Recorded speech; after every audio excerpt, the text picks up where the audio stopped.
The rejection ceremony was supposed to break her. That is what the entire Wintervale pack had gathered to witness beneath the vaulted, frost-rimmed ceilings of the great hall. The ancient stone fortress, carved directly into the side of the freezing mountain, had stood for centuries as a monument to brutal strength and unforgiving hierarchy. Tonight, it served as a grand theatre for public humiliation. The air inside the cavernous space was thick and heavy. It suffocated with the scent of damp wool, burning pine from the massive hearths, and the collective, cruel anticipation of 500 wolves. The ancient murals depicting the first shapeshifters hunting under a blood moon were barely visible through the centuries of soot and shadow. They watched silently as the modern pack gathered for a spectacle of betrayal. The wolves stood shoulder to shoulder in the flickering, uneven torchlight, their breath plumed in the freezing draft that leaked through the high iron windows. They were waiting for the exact moment a heart shattered into 1,000 irreparable pieces. Raymond Thorne stood upon the raised stone dais, his broad shoulders draped in the thick, ceremonial black pelts of his predecessors. The Alpha of Wintervale possessed a sharp, handsome face, though it was currently twisted by an arrogant, triumphant smirk. He looked down at the crowd with the absolute certainty of a man who believed he owned the entire world and everything walking upon it. Between his thick, calloused fingers, he held the ultimate symbol of female authority within their regional borders, the lunar ring, a heavy silver band set with a raw moonstone, symbolizing the female pack leader's authority. By all the sacred, primal laws of the moon goddess, that ring belonged to his fated mate. It belonged to Sienna. But a mate bond was merely an inconvenience to a man who craved superficial dominance over true, grounding loyalty. Raymond did not want a quiet, unremarkable Omega, whose strength lay in silent endurance rather than flashy displays of aggressive power. He viewed her quiet dignity as a fatal weakness. To him, an Omega without blind submission was an abomination. He wanted a political trophy. He wanted absolute compliance wrapped in a beautiful, boastful package that he could show off to the neighboring territories, and he had found exactly what he was looking for. Standing directly beside the Alpha, radiating a venomous level of smug satisfaction, was Clara Vance. Sienna's own sister, she was draped in cascading layers of white silk that pooled around her feet like spilled milk. It was a stark, deliberate contrast to the dark, utilitarian clothing worn by the rest of the pack. She radiated a cloying, artificially sweet perfume of crushed lilies and rosewater, a desperate attempt to mask the underlying scent of her own ruthless ambition. Her golden hair was intricately braided with red frostberries. She demanded the attention of every eye in the room. She looked down at the assembled crowd with the haughty superiority of a queen who had already won a bloody war. In the very front row, separated from the raised platform by only a few feet of cracked stone, Sienna watched them. She wore no silk. She was veiled in dark charcoal wool that absorbed the shadows, buttoned tight from her waist all the way up to her wrists. Most notably, a stiff, high lace collar wrapped securely around her throat, reaching up to the very hinge of her jaw. The delicate white threads of the lace meticulously hid the fragile skin of her neck and collarbone from the prying, judgmental eyes of the pack. She kept her hands folded neatly in front of her. Her posture remained perfectly straight. Her expression was an impenetrable mask. The crowd leaned forward, practically vibrating with vicious excitement. Whispers cascaded through the hall like falling gravel, sharp and grating against the cold stone walls. They pitied the discarded Omega. They mocked her invisible, pathetic misery. Everyone in that room expected her to weep, to fall to her trembling knees, to beg the arrogant ruler for a sliver of mercy, or a dark corner of the packhouse to live out her remaining days in shame and atonement. She did none of those things. Raymond stepped toward Clara, his chest puffed with pride. He lifted her slender, eager hand for the entire hall to see. With a theatrical flourish deliberately meant to maximize the public humiliation of the true mate standing below, he raised his voice. "I reject this bond." 4 words. That was all it took to sever the sacred tie. He slid the lunar ring onto Clara's finger. The raw moonstone caught the torchlight, flashing with a cold, dead luminescence. The act was final. The ultimate betrayal performed in front of hundreds of witnesses. When the ring locked into place, Sienna felt the primal snap.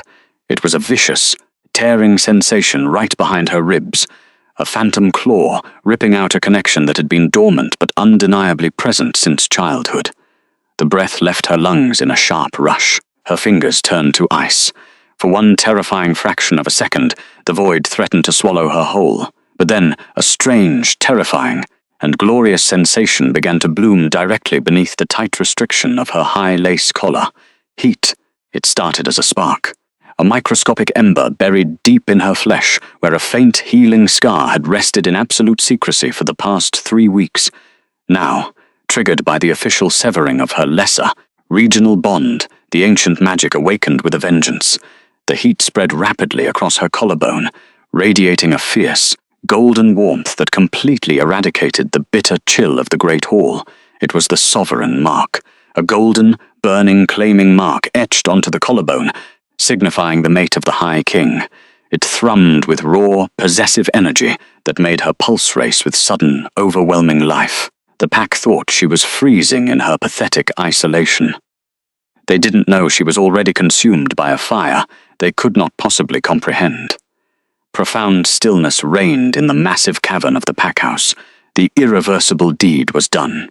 The crowd held its collective breath, hundreds of eyes shifting eagerly from the triumphant, silk-draped couple on the dais to the solitary figure in dark wool standing below. Elder Corvin, the rigid priest who had presided over the ceremony with a face carved from stone, frowned at the unnatural quiet of the discarded female. He gripped his wooden ceremonial staff, his knuckles white, sensing a dangerous disruption in the ancient rites. They waited for the inevitable tears to spill over her pale cheeks. Sienna blinked. The golden heat beneath her collar flared violently, sending a rush of absolute crystalline clarity through her veins.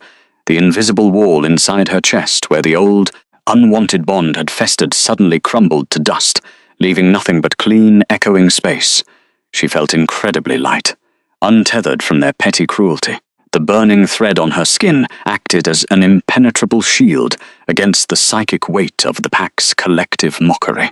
It anchored her to something so vast and powerful that this local drama suddenly felt entirely meaningless.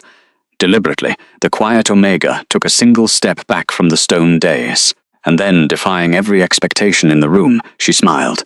It was not a hysterical grin born of madness. It was not a brittle mask of forced bravery. It was a genuine, serene curve of her lips, soft and utterly devastating in its pure, untouchable indifference. The warmth radiating from her marked flesh brought a flush of healthy, vibrant color to her face. Raymond's smirk faltered immediately. He stared down at the female he had just proudly discarded, his brow furrowing in deep, sudden confusion. His inner beast did not just pace. It threw itself against the bars of his consciousness, bristling with inexplicable dread. An alpha wolf operates on clear hierarchies of submission or challenge. The Omega's serene smile offered neither. It offered absolute irrelevance. "Thank you," Sienna whispered. Her voice was barely a breeze. Yet, in the total, suffocating silence of the hall, it carried straight to the dais with terrifying precision. The 2 words hit him like physical stones thrown in the dark. Raymond stiffened, his jaw clenching so tight a muscle ticked rapidly in his cheek. He expected pleading. Watching her smile and express genuine gratitude twisted a knot of bizarre, icy panic deep in his gut. Ignorance might excuse an accidental slight, but a willful betrayal leaves no room for absolution. The Alpha had made his choice, standing before the altar of his ancestors, thinking he was simply discarding a useless piece of property. He had absolutely no idea what he had actually set free. Beside him, Clara completely misread the heavy tension radiating from her new mate. The newly crowned Luna thrust her chin upward, lifting her left hand high. She desperately wanted the adoration. "Behold your Luna," a guard shouted from the front ranks. The murmurs erupted into a ragged, deafening cheer. The pack members began to howl, a chaotic, ear-splitting symphony of submission. Clara laughed, leaning her weight into Raymond's rigid side. She looked down at her sister, her eyes glittering with malicious glee. Sienna remained entirely unbothered. The noise washed over her like water over a smooth, unyielding stone. She raised a delicate, trembling hand and gently rested her fingertips against the edge of the intricate fabric at her throat. The fabric itself was hot to the touch. The sovereign mark was practically singing against her skin, a molten golden thread binding her soul to a man who commanded entire legions. Let them have their cheap silver ring. Let them have their frozen, isolated territory. She tuned out the howling crowd, closing her silver-grey eyes for a brief, stolen second. The memory flooded her senses. It pulled her violently away from the stench of damp fur and betrayal, dragging her backward into a blinding blizzard where her true destiny had been written in blood and ice. The intense physical heat of the hidden mark anchored her to a desperate night exactly 3 weeks ago. The Whispering Woods had been completely swallowed by an unnatural, punishing winter storm. The wind tore through the towering pines with the force of a physical blow, snapping thick branches like dry twigs. The snow fell so fast it blinded the eyes. It was a night where the cold simply stopped hearts in their chests. But Sienna had run. Forced out of the packhouse by Clara's relentless taunting, she had fled into the treacherous tree line with nothing but a thin woolen cloak. She had dragged her boots through snowdrifts that reached her thighs. The cold had seeped directly into her marrow, turning her breath into shards of ice. She had been wandering blindly, looking for a quiet, hidden patch of snow to numb the endless ache of being entirely unwanted. Instead, she found the blood. It had been a stark, violent splash of crimson against the pristine snowdrifts. Driven by an instinct she did not understand, Sienna followed the heavy trail of red. Deep within a shadowed ravine, sheltered slightly by the massive roots of a dead oak tree, she had found the traveler. He was a literal mountain of a man, collapsed heavily on his side in the deep snow. He possessed broad, imposing shoulders wrapped in shredded, dark iron-grey leather, a thick cloak soaked entirely through with black blood. In the dim light, Sienna could see the intricate, silver thread embroidery of roaring beasts across his breastplate. Deep, jagged lacerations tore through his side and chest. Sienna had frozen. Her survival instinct screamed at her to turn around and run. The man radiated a lethal predatory danger. Then he moved. A low rumbling groan vibrated from his deep chest. Agonizingly, the massive stranger turned his head toward the small figure standing in the storm. His eyes fluttered open. Sienna's breath caught painfully in her throat. They were molten gold. Not the dull, common amber of a regional wolf, but the blinding, ancient gold of a sun trapped in ancient ice. Clouded by unimaginable pain, those eyes pinned her to the spot, grabbing her bare soul with an invisible iron grip. He was freezing to death. He had no pack here to save him, no royal guards to carry him to safety. He was completely, utterly alone in the crushing dark.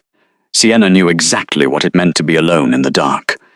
Without a single second thought for her own safety, she had fallen to her knees in the deep snow beside him. Her trembling hands reached out, urgently brushing the freezing snow from his pale face. He was terrifyingly cold. The life was rapidly draining from his monumental frame. She crawled into the cramped, freezing hollow beside him. She pressed her fragile body entirely against his massive, bleeding frame, wrapping her thin woolen cloak over them both. The dying man convulsed violently at the sudden contact, a feral growl vibrating deep in his throat. His large hand weakly twitched, lifting as if to blindly push her away. She didn't retreat. She pressed closer, burying her freezing face into the curve of his neck, breathing in the overwhelming scent of sharp cedarwood, metallic blood, and wild winter storms. Her fingers tangled in his dark hair, holding him steady. "I would rather burn with you than freeze alone," she whispered fiercely into the freezing dark, pouring every ounce of her own stubborn resilience into the stranger. The storm raged with a violence that felt almost entirely sentient, as if the frozen mountain itself was actively trying to bury the secret, hidden beneath the tangled roots of the dead oak tree. The freezing air inside the cramped, shadowy hollow shifted subtly. The massive injured man, hovering dangerously on the absolute brink of death, suddenly stopped his weak, instinctual resistance. He did not violently push her away into the deadly, suffocating snowdrift. Instead, his heavy, blood-stained fingers twitched erratically against the coarse charcoal wool of her thin winter cloak. Slowly, agonizingly, his massive hand curled inward, gripping the cheap fabric with a sudden, terrifying surge of raw strength. He pulled her tighter against the solid, unyielding wall of his heavily armored chest. She gasped softly as the sheer overwhelming weight of his physical presence enveloped her entirely. He breathed in deeply, his pale face burying itself completely into the delicate, vulnerable crook of her neck. The metallic, bitter tang of spilled blood mingled instantly with the sudden, intoxicating scent of crushed pine needles, ancient earth, and wild winter storms. It was an overwhelming, dominant fragrance that completely bypassed her logical, terrified mind and spoke directly to the dormant, suppressed wolf resting deep within her soul. The cold ceased to exist in the small space between their bodies, replaced by a strange, magnetic friction that defied the freezing temperature of the brutal blizzard. His golden eyes opened again. They pierced the heavy, suffocating gloom of the dark ravine with a terrifying, absolute clarity. The blinding, cloudy pain that had previously obscured his vision was entirely gone, replaced by the razor-sharp, lethal focus of an apex predator actively identifying its true north. He did not see a discarded, wolfless outcast trembling helplessly in the brutal snow. He did not see the pathetic, weak creature her regional pack arrogantly believed her to be. He saw exactly who she was. He saw the quiet, unbreakable iron resting just beneath her fragile skin. With a low, rumbling exhale that sent an involuntary, powerful shiver down the entire length of her spine, the stranger shifted his heavy jaw.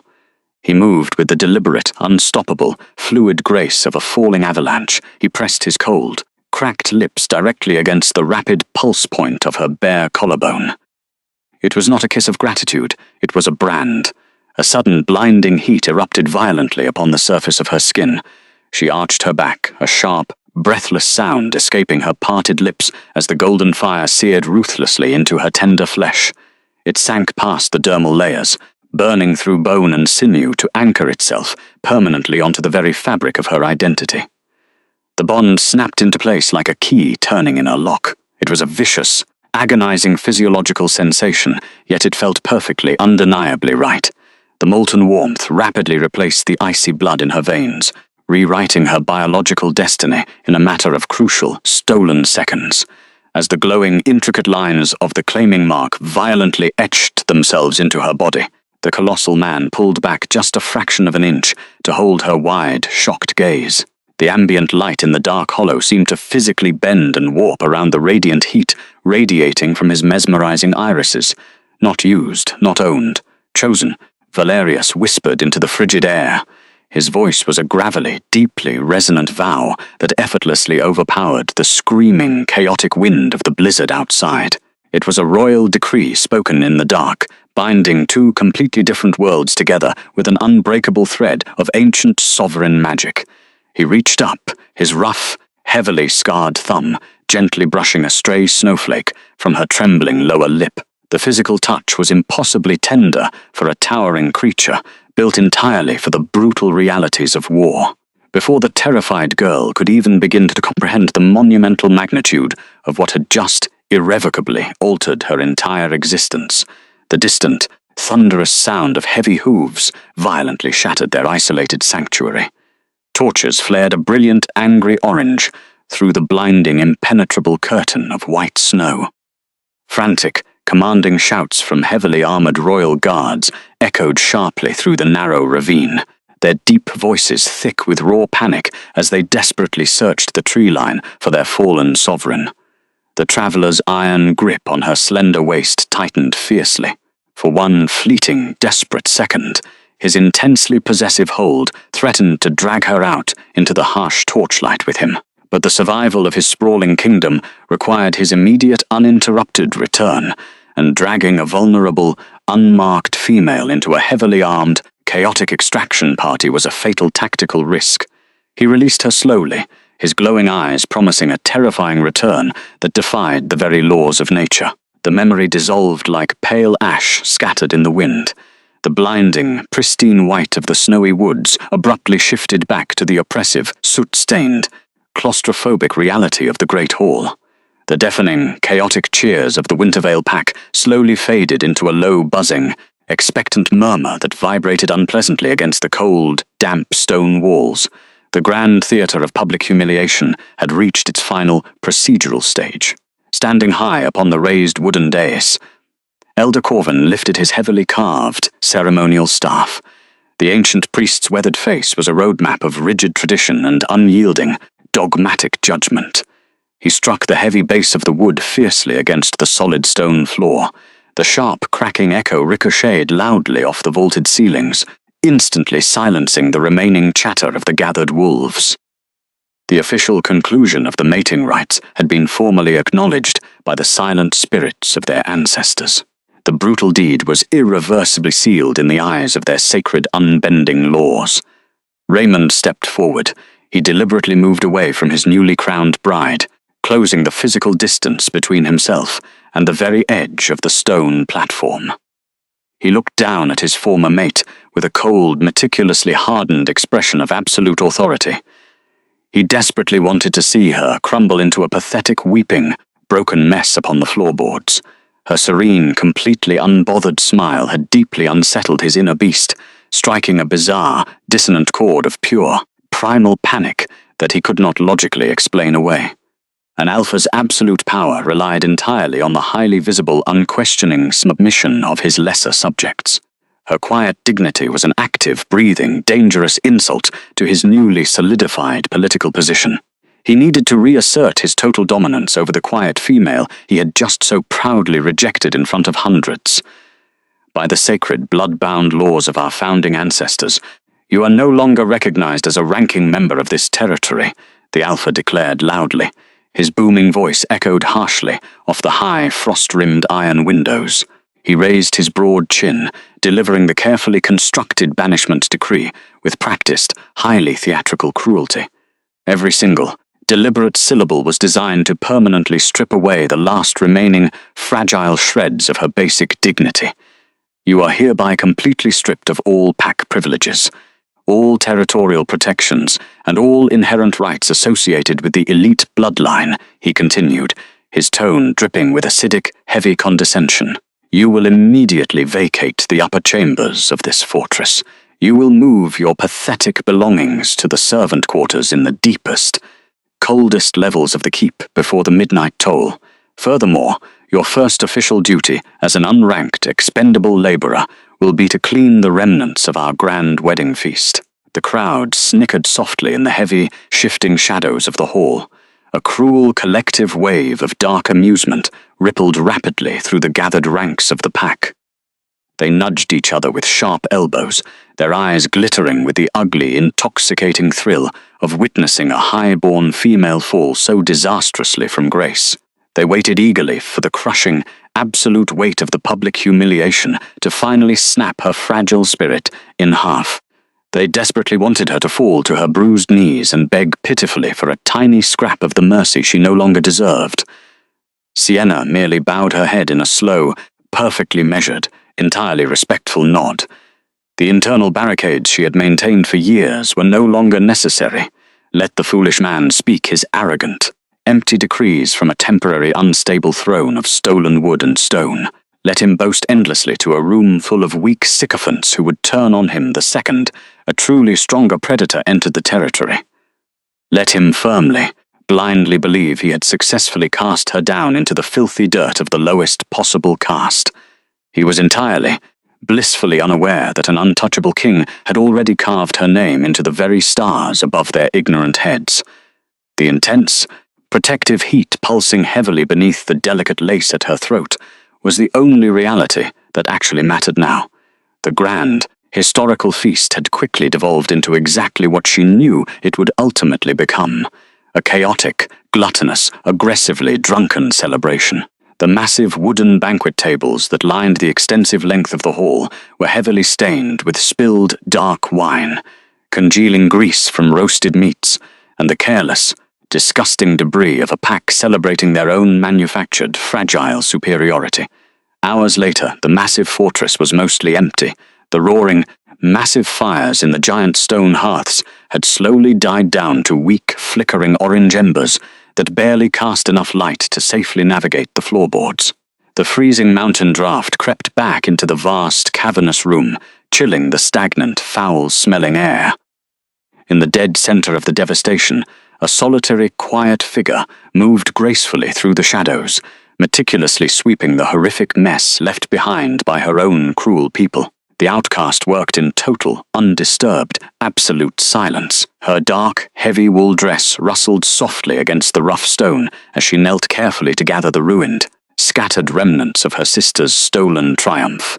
Her fragile knees ached fiercely against the unforgiving rock, and her small hands were already rubbed raw from hauling heavy, freezing wooden buckets of water from the courtyard well, but her metallic irises remained perfectly, impossibly still. She did not shed a single, pathetic tear into the dirty scrub water. Footsteps echoed sharply against the cold, empty floorboards. The rhythmic, highly arrogant clicking of hard heels announced the sudden arrival of the victor. Clara appeared from the deep, pitch-black shadows of the grand arched doorway. The new Luna was still wearing her pristine, ridiculously expensive white silk gown, though the delicate fabric was now slightly rumpled and heavily stained with dark wine around the trailing, sweeping hem. She carried a towering, highly precarious stack of dirty, grease-smeared porcelain plates and half-empty, sticky crystal goblets. A venomous, highly self-satisfied smirk played visibly upon her perfectly painted lips as she confidently crossed the vast room and stopped directly in front of the kneeling servant. "You missed a spot right here," the blonde woman sneered, her high voice echoing shrilly in the empty cavern. Without a single word of genuine warning, she deliberately tilted her delicate wrists forward. The heavy, stacked porcelain crashed violently onto the solid stone floor, mere inches from the kneeling girl's bruised legs. The expensive ceramic shattered instantly into 100 jagged, razor-sharp shards, acting like dangerous shrapnel. Leftover dark red wine splashed heavily across the hem of the thick charcoal wool fabric, soaking quickly into the dark material like fresh, warm blood. It was a petty, incredibly vicious, highly calculated attempt to force a volatile emotional reaction, a desperate maneuver to finally extract the weeping and screaming that the public ceremony had so embarrassingly failed to produce. The quiet Omega paused her diligent scrubbing. She did not flinch when the sharp shards struck the heavy protective fabric of her skirt. She did not gasp in shock, and she absolutely did not look up at the sneering, triumphant figure towering aggressively over her small, hunched frame. Instead, she calmly reached her bare, freezing hand out into the chaotic mess.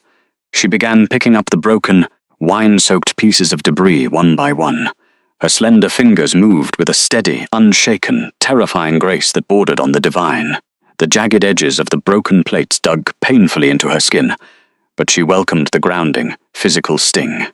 Even the most shattered soul possesses an innate, undeniable value. Beneath the intricate, high-buttoned fabric at her neck, the hidden claiming mark flared instantly with a ferocious, highly protective heat. The ancient, sentient magic immediately recognized the blatant disrespect being directed at its chosen vessel. The golden thread pulsed rapidly against her collarbone, sending a sudden, massive wave of absolute, searing power through her tired veins. The intense physiological reaction made the freezing, drafty air around her suddenly feel like a sweltering, unbearable summer noon. She collected the shattered plates in complete, eerie silence, piling them neatly into her wooden bucket. Her breathing remained perfectly even. Her heart beat with a slow, immensely powerful rhythm that had absolutely nothing to do with the petty, insignificant squabbles of a regional pack, knowing with absolute, unshakable certainty that the true, terrifying sovereign of the realm was already rapidly riding his way through the dark night to balance the scales. The bucket groaned under the heavy weight of shattered porcelain as Sienna carried it down the jagged stone staircase. The darkness of the servant levels offered no sanctuary from the booming laughter of the pack celebrating above. It offered only a suffocating silence, broken periodically by the rhythmic, hollow drip of freezing water from the vaulted ceiling. The air down here smelled of damp earth, decaying roots, and harsh lye. She set the heavy burden onto the uneven flagstones. The broken plates clinked together, a pathetic sound that echoed in the gloom. She dipped her bare, trembling hands into the crude stone wash basin. The ice water stung her knuckles. The harsh soap burned the small cuts on her palms. She washed the dirt from her skin with methodical precision. This public humiliation was intended to shatter her spirit, That is what Raymond had believed.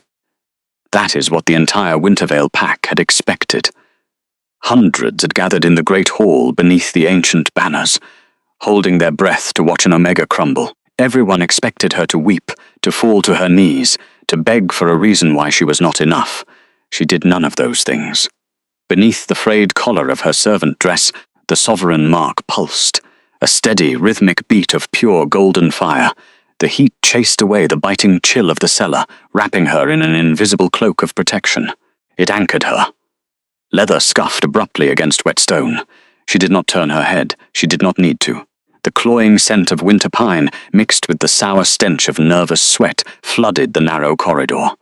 Raymond stepped from the shadows. The newly crowned husband had abandoned his own grand feast. He came down into the dark to seek out the one person whose absolute ruin he desperately needed to witness. His jaw was clenched so tight the bone looked ready to snap. A muscle twitched violently beneath his pale skin.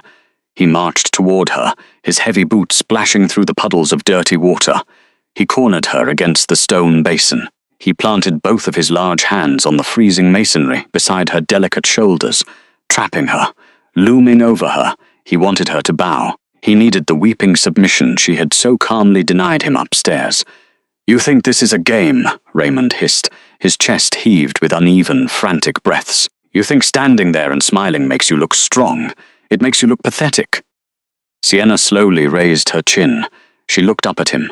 Her pale, storm-colored gaze was completely empty of the adoration that had once fed his fragile ego.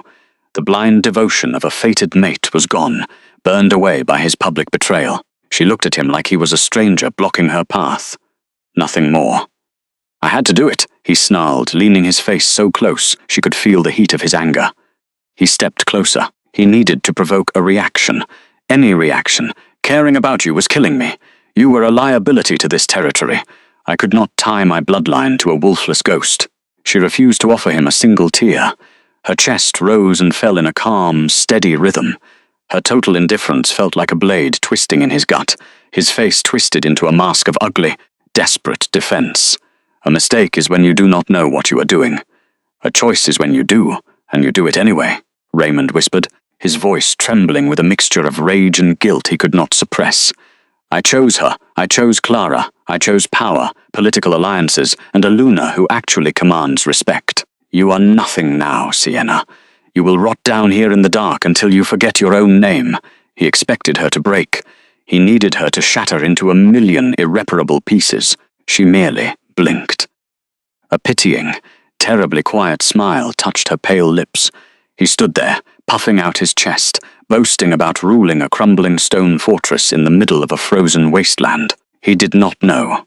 He did not know the true sovereign of the realm had already marked her flesh. He was entirely oblivious to the fact that she had been claimed as an equal by the most powerful man alive. The mark flared in response to her thought. A massive wave of blistering heat rushed through her veins, a liquid fire that tasted of ancient magic and absolute authority.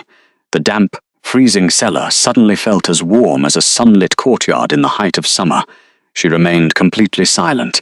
Her unbroken dignity, her absolute refusal to play the victim, drove him to the edge of blind fury.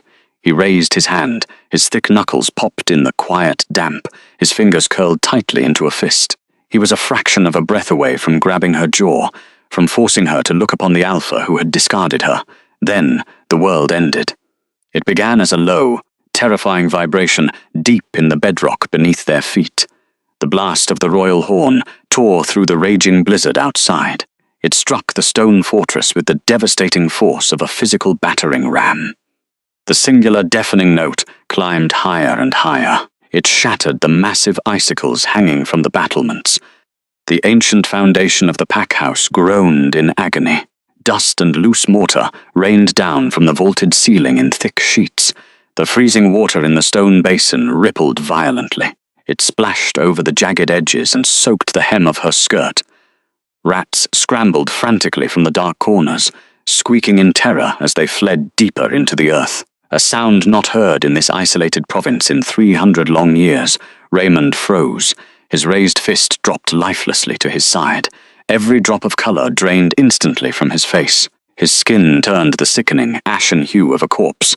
The petty, arrogant rage in his eyes vanished entirely. Primal, absolute terror took its place. A regional leader was a god only until the true king visited his territory. He staggered backward, his boots slipping on the slick stones. He completely forgot the outcast he had just cornered.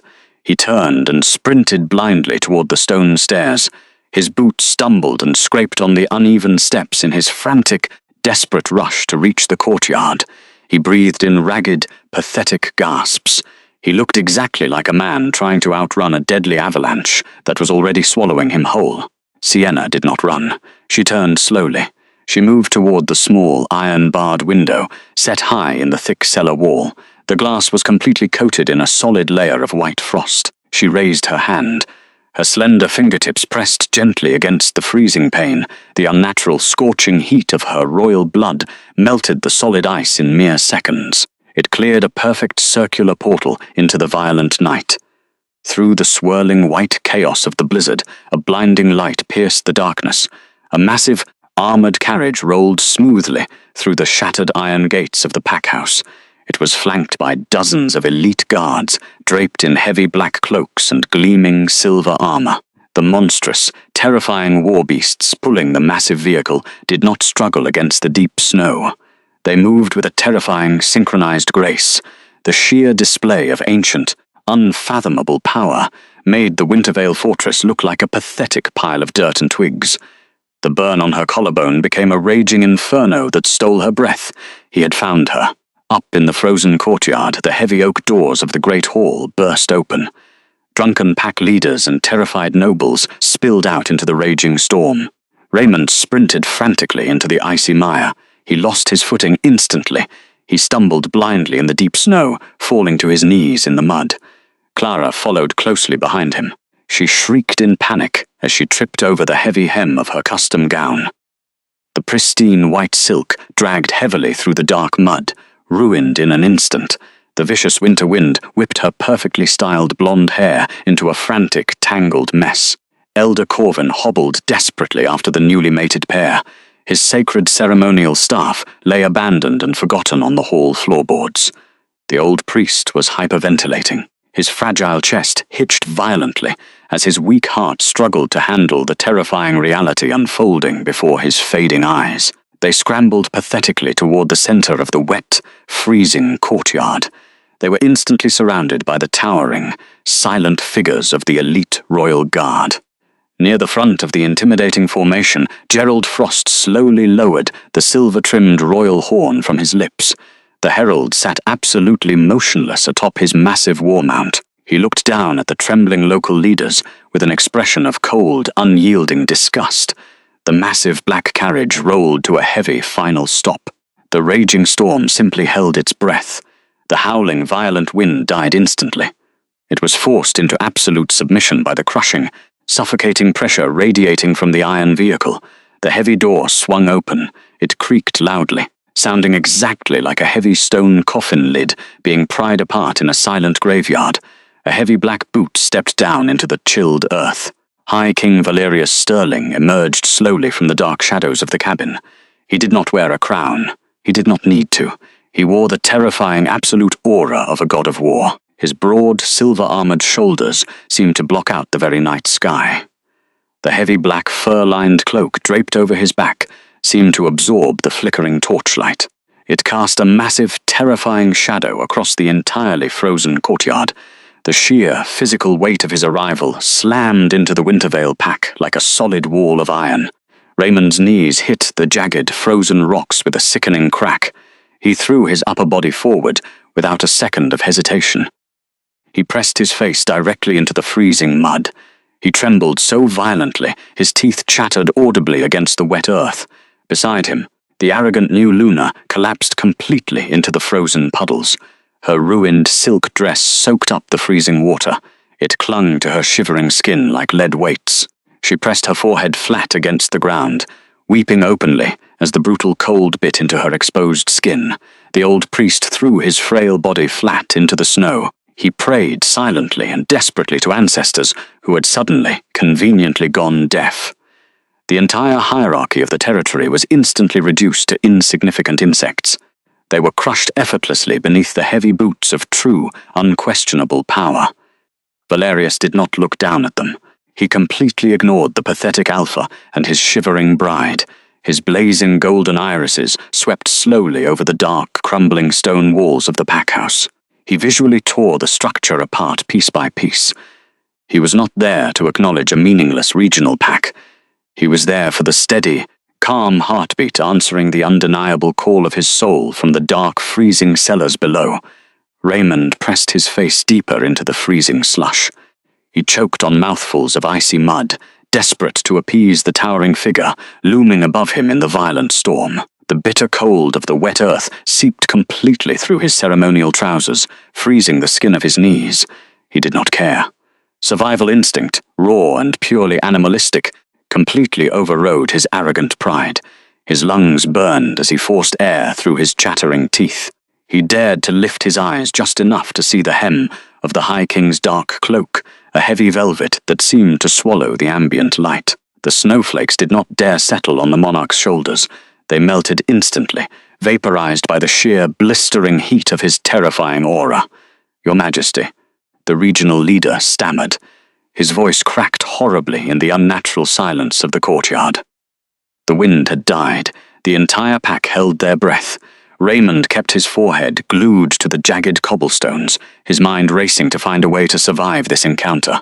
"Wintervale is deeply honored. My territory, my pack, is yours to command. Whatever you require, whoever you require, it is yours." Valerius did not even blink. The monarch stepped past the groveling man as if stepping over a rotting, insignificant branch on a forest path. The heavy iron links of the royal armor clinked softly. It was a deadly, rhythmic sound that promised absolute destruction. "Where is she?" The High King's voice was a low, terrifying rumble. It vibrated directly through the ancient bedrock of the mountain. It rattled the frozen branches of the whispering woods. It was not a question. It was a divine command that demanded immediate, total obedience. Raymond scrambled frantically to his hands and knees. He looked up, his pale face smeared with dark dirt and melting snow. His chest he heaved with ragged breaths. A sickening realization dawned rapidly in his panicked mind, quickly twisting into a cruel, desperate relief. He meant Sienna.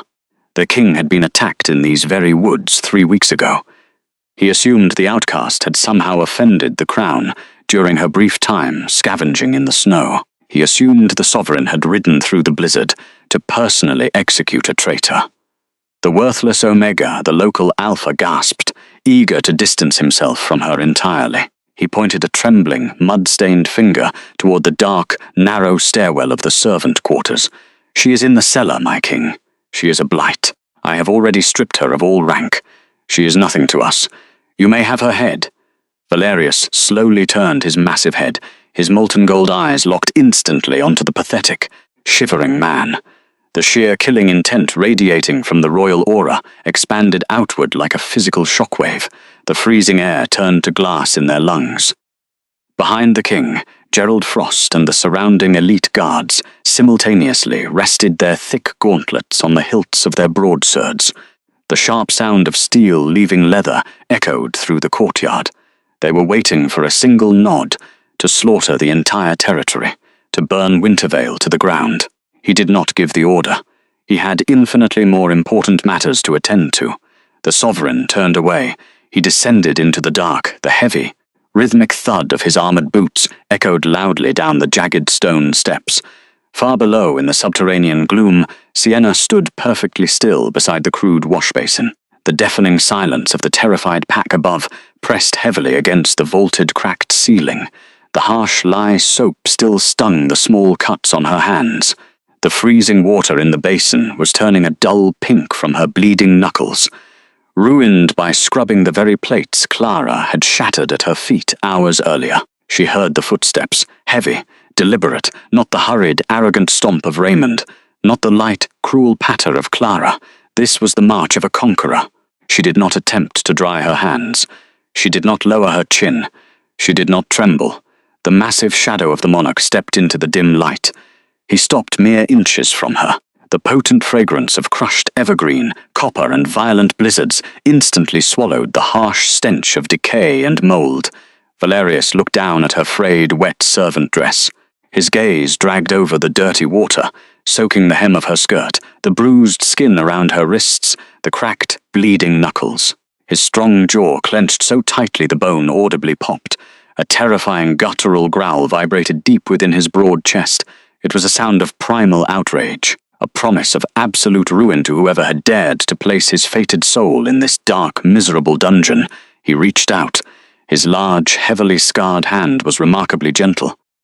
The contrast between the lethal violence in his eyes and the feather-light touch of his calloused fingers stole the breath from her lungs. He brushed softly against the edge of her embroidered neckline. The physical contact sent a violent, beautiful shockwave of heat straight down to her very bones. Chasing away the bone-deep chill of the cellar, he pulled the worn fabric aside. The sovereign mark erupted. A blinding, magnificent golden light flooded the miserable cellar. It was not merely a glow. It was a physical manifestation of ancient god-tier magic. The brilliant illumination spilled rapidly up the narrow stairwell, bursting out into the freezing courtyard like a rising sun. The undeniable divine heat of the royal claim slammed directly into the Wintervale pack. It hit them with the devastating force of a physical blow. The magic forced every single shifter outside to press their faces completely flat against the icy cobblestones. Their bodies were literally crushed against the earth by the overwhelming weight of their true, chosen ruler. The ice beneath them hissed and melted, turning the courtyard into a steaming pool of mud. Up in the slush, Raymond choked on a sob of absolute horror. The golden light reflected in the puddles around his face, blinding him with its holy radiance. He stared at the glowing cellar door. He realized in one agonizing, reality-shattering heartbeat exactly what he had thrown away. The girl he had discarded for a few political alliances, the quiet servant he had banished to the dark, was the highest authority in the known world. She was the High Queen, and he had just told her mate to take her head. Down in the cellar, Valerius unclasped the heavy black fur-lined cloak from his own broad shoulders. He wrapped the massive garment carefully around her trembling, freezing frame. The thick velvet swallowed her completely, trapping his blistering, protective heat against her cold skin. The scent of pine and sovereign power wrapped around her like an impenetrable fortress. "There is no wolf too broken to be worthy," the king whispered into the quiet dark. His golden eyes were filled with a fierce, unwavering devotion. "And there is no kingdom I will not burn to keep you safe." He lifted her effortlessly into his strong arms. Sienna rested her head against his cold silver armor. She listened intently to the steady, powerful thrum of his heart. The emotional fortress she had constructed to survive the years of neglect simply vanished. The sovereign carried her up the steep stone steps and out into the violent, swirling blizzard. The entire pack remained securely pinned to the wet earth, paralyzed by the divine authority, radiating from the glowing collarbone of the quiet outcast. Clara lay sobbing hysterically in her ruined silk gown. The bitter cold bit into her exposed skin, ruining her moment of triumph.